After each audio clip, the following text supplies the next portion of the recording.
I don't smoke. I never really picked up the habit. My father used to smoke. He did quit some years ago, and my brothers and I, encouraged that as much as we could. I think I was allergic to tobacco, although not to an extreme degree. Every once in a while, I will smoke a cigar, possibly with some brandy, if I'm just, lounging around with friends. I generally don't like smoke. I definitely don't like smoke in restaurants or in, enclosed spaces. Certainly not in hotel rooms either. You can definitely tell when you're in a smoking room. I got a top five list from a 16-year-old who is not a smoker necessarily, but he's got a handful of tips that might help people. One thing I thought was kind of funny, speaking of, my brother smokes. One of my brothers does smoke now that he's an adult. And he said, I came up with an idea. If I can make $1 million, I'll quit smoking. I said, what? He said, I'm going to make a website where people can send me money, and when I reach $1 million, I'm going to quit smoking. It's not a bad idea, I guess. I don't know if people would send him money to stop smoking. Be an interesting idea. You'd be rich. I mean, hey, if I made $1 million, I'd start smoking. Or, stop. Maybe I should start, and then never mind. So, number one, establish a quit day. Establishing a quit day can help you prepare for your time, up to that day. Don't choose a time where you're going through a lot of stress or if you have finals or something important. Choosing a time during a stressful situation will decrease your chances of quitting because you will not have an excuse to start. Number two, find medications to help you quit smoking. Now, this is something you definitely want to consult a health professional before you begin with. However, that said, there are a handful of patches you might use. My wife, Ponzi, used to smoke. She quit right around the time that we met, and she used, I believe it was Nicotrol, which was an inhaler-based solution, and it was like the end of one of those plastic cigar tips, and she'd hold it in her hand like this because she was kind of embarrassed about it, but she would use that, and really she wasn't on it for too long. She broke the habit pretty quick, and so I'm proud of her, and she's never really, hankered for a cigarette. That's the right word to use there.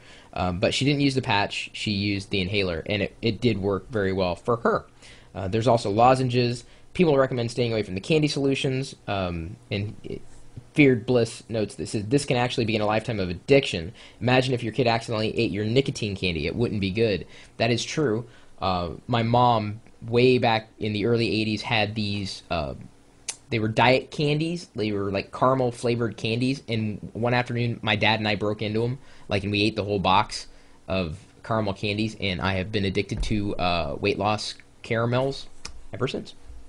Number three, surviving your first week. First week of quitting smoking will be the hardest since you'll be detoxing, but don't give up. Don't think that just because you were smoke-free for the first week that you'll quit indefinitely. Your body produces chemicals after you've stopped smoking because it still thinks that you are. Also, you will still feel uncomfortable since you usually tend to put a cigarette in your mouth. Try one of the recommended solutions. Carrots or celery, that's what my dad did. Sunflower seeds, he did that as well. Or mints. And he, I think, replaced cigarettes over an extended period of time with toothpicks.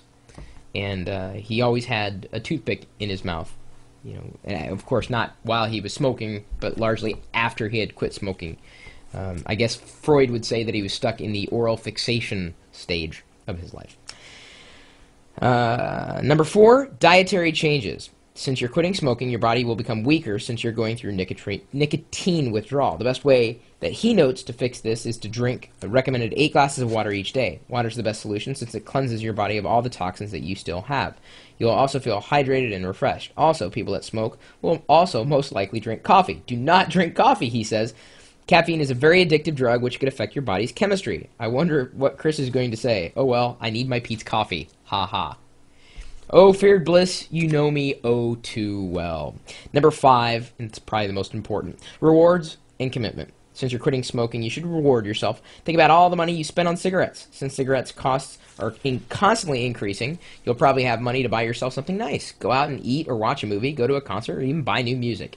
You should even make a list of why you will quit. Maybe it'll impress the girls and help your health or the environment, and everything that you feel like smoking, just pull out that sheet. Every time you feel like smoking, just pull out the sheet, read it over yourself, then you'll remind yourself of why you're quitting. I mean, there are different routes you can take to quitting a habit. I've tried quitting coffee twice in my life, and ultimately I kind of came back to it as like, you know what? Life's too short. I'm going to enjoy it. And I love my coffee. I love Peet's coffee with cream. And oh well, you know, a new study comes out every other week. Coffee's good for you. Coffee's bad for you. Coffee's good for you. Coffee's bad for you. Coffee can actually do this. Coffee can actually do this. Uh, I know I'm not going to be around forever, but I'm going to enjoy it while I'm around. I don't think coffee is shortening my lifespan, considering it's been around for a while. I know caffeine is not the best thing I can put in my body. It tastes good. It doesn't hurt others. There's no such thing as secondhand coffee fumes, unless you stick coffee in a microwave and reheat it. That's just bad for anybody. Nobody wants to smell that. That's like the worst smell in the entire galaxy.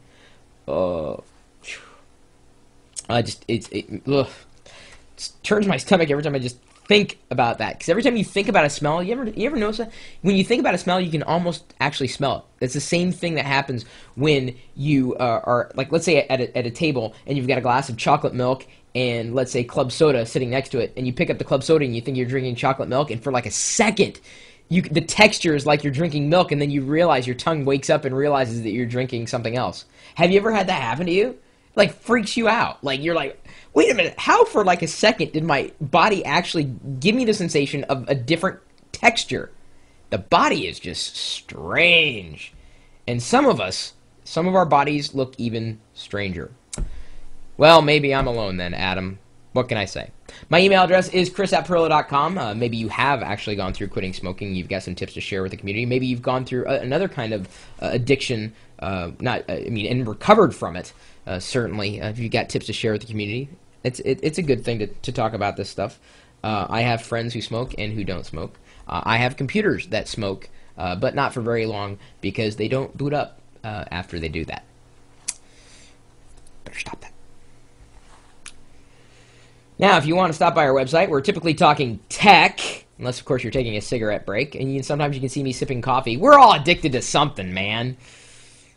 What are you addicted to? Are you trying to break the addiction, and why?